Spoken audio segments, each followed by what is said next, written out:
She journeyed to the edge of Kaladi, to the shrine of Sokolo, the feared witch doctor of Oba Hills. As she sat opposite the witch doctor, she opened up on her mission. Sokolo, Great One. I have come here with a mission born not of greed, but of destiny. I want power, the kind that bends even the king's heart and will.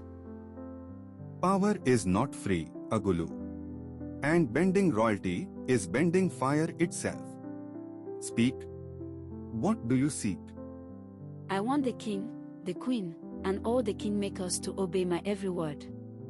I want my son, Tolaso, crowned prince of Kaladi and heir to the throne. Then, bring me the feathers of a deaf owl, the fingernail of a corpse, 7 black snails, and 1 drop of your own blood. Agulu went back to Sokolo's shrine to deliver all the items the witch doctor instructed her to provide.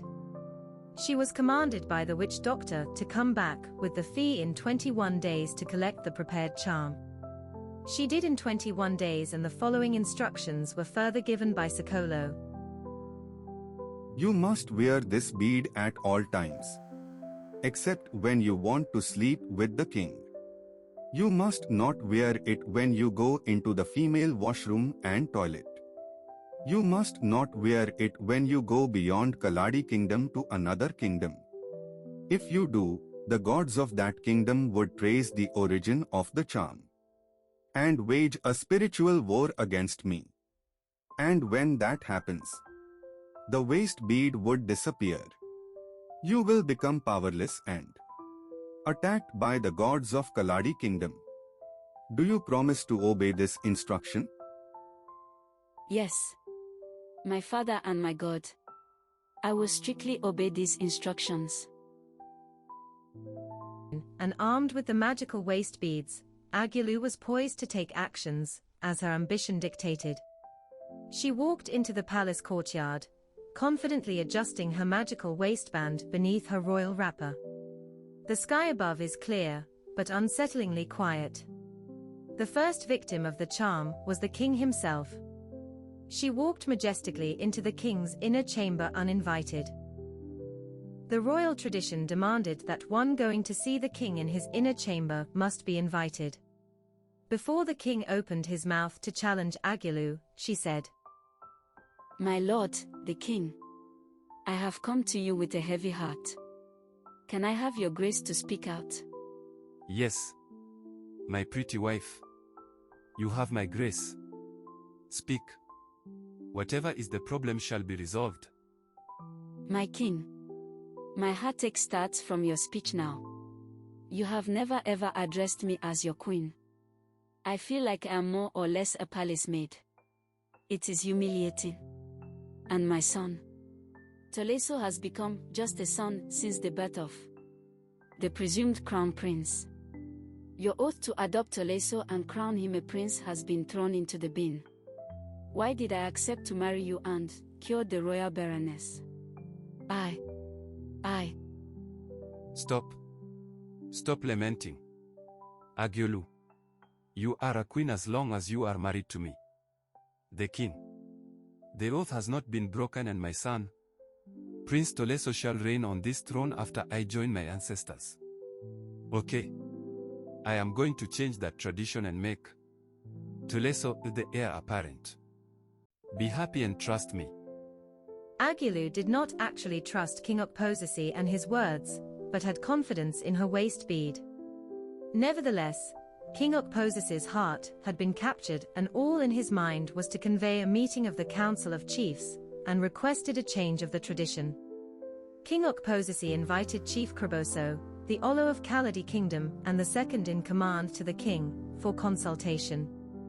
Against the counsel of the Olo, King Okposisi ordered him to convey the meeting. The Council of Chiefs, led by Chief Kroboso, finally met with King Okposisi, and this discussion took place. I have made a decision. The tradition that limits the throne to a biological son of the king must change. Prince Zoriko will not be king after I join my ancestors. Tolaso, my adopted son, shall succeed me. Your Majesty, with all due respect, Our tradition is over 500 years old. And this tradition has been respected.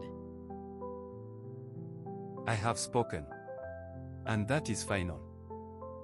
The Council of Chiefs was stunned, and the king's command to change Kaladi's age-long tradition caused stern objections by almost all the chiefs.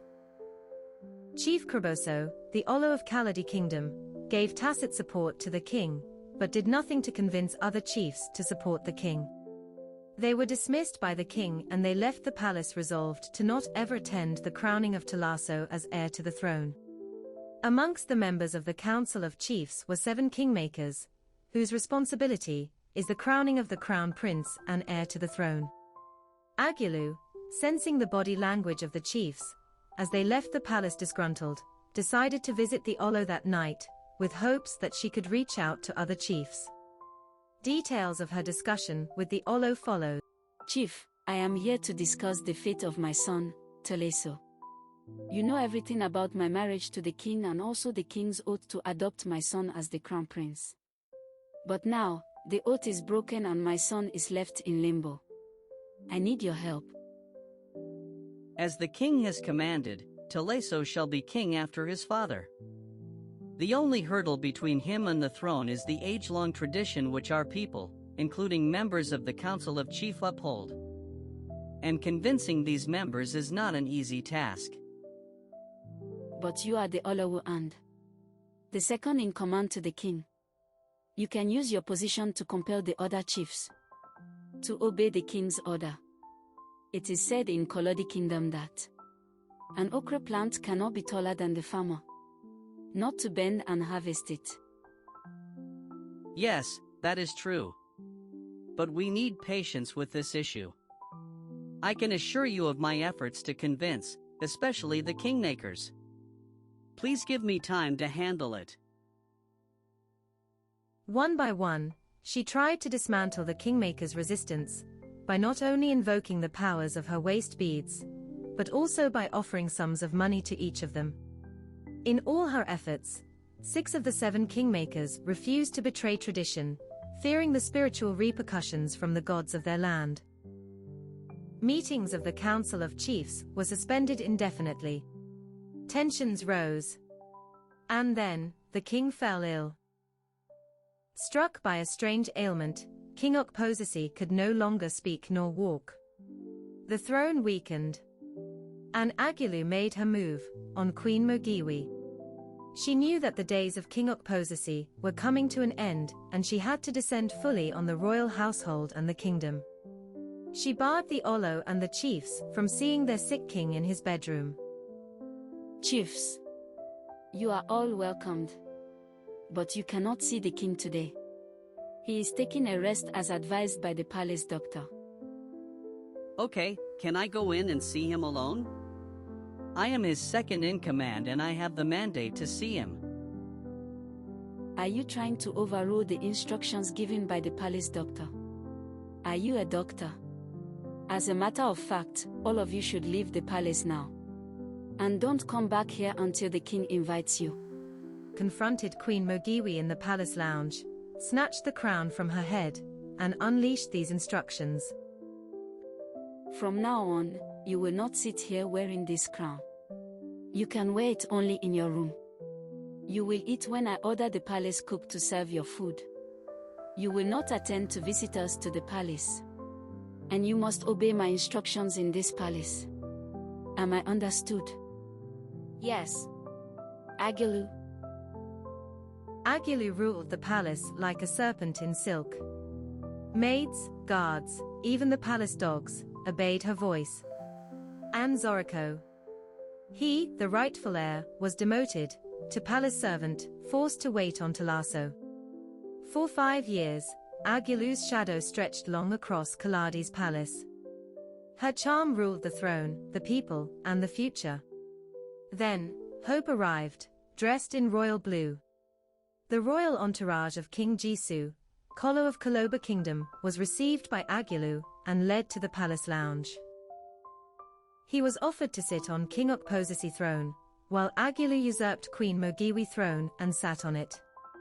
Agulu lied to the visiting king that King Okposisi had been flown to a European country for treatment and was accompanied by Queen Mogiwi. King Gisu, however, stated his mission to Kaladi Kingdom. King Okposisi has been my bosom friend since the days of our princehood and as students in the same class in college. To extend our relationship to members of our families, we promised to betroth our eldest son to our eldest daughter or vice versa. I decided to come with a surprise package today to introduce my daughter, Princess Roluto, to be betrothed to the heir of Kaladi, as we agreed long ago. You are welcome, Your Royal Majesty. May I serve wine to Your Majesty in a royal golden cup. Though your friend, the King of Kaladi, is not here to receive this royal package, I shall do so on his behalf. Agulu had not only coveted the Zoriko crown, but had also taken his betrothed wife-to-be. She mapped out the plans with her son to develop the courtship between him and Princess Roluto. Their dialogue follows. Now my son.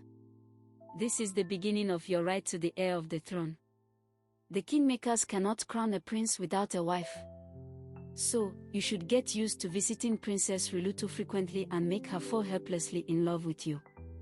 You will only have to follow my instructions. Okay, mother. I will do whatever you want me to do.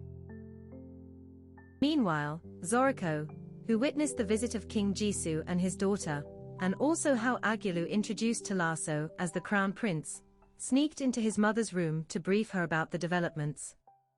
Queen Mogiwi and her son had a critical review of the situation in the palace and concluded thus. My son, the situation we find ourselves today in this palace seems dangerous. And I am greatly concerned for your safety. I think we should do something. That is exactly my thoughts, mother. Besides my humiliation, I feel unsafe remaining in this palace. I fear that Agulu and her son would stop at nothing to take the throne, and even make attempts to eliminate me. Now, we must move swiftly. Get ready. Within the next few days, move to Chief Okposi's house and tell him everything about the happenings in the palace. Both of you can decide on the next action. I will make funds available for you. 2 days later, Zoriko sneaked out of the palace with a satchel containing few clothes and daily needs. He arrived at Chief Okposi's home and narrated his and mother's experiences in the palace. The chief was sad to hear Agulu's lied to King Gisu and his daughter. The chief justified Zoriko's fear for his life, and both of them decided that the prince should go away to a distant kingdom. And so, the true prince vanished from Kaladi Kingdom and left Agulu and her son behind to continue faking. On his way to where destiny dictated, Zoriko resolved to drop the garb of royalty and princehood and face what the future may offer and return in triumph.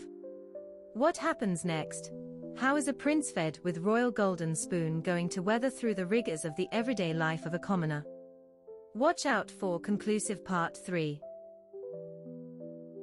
Thank you again for watching part 2 of The Fake Prince. Please watch part 1 to get the full gist of the story. Watch out for part 3 next week. Please like, share, comment, and subscribe. Cheers!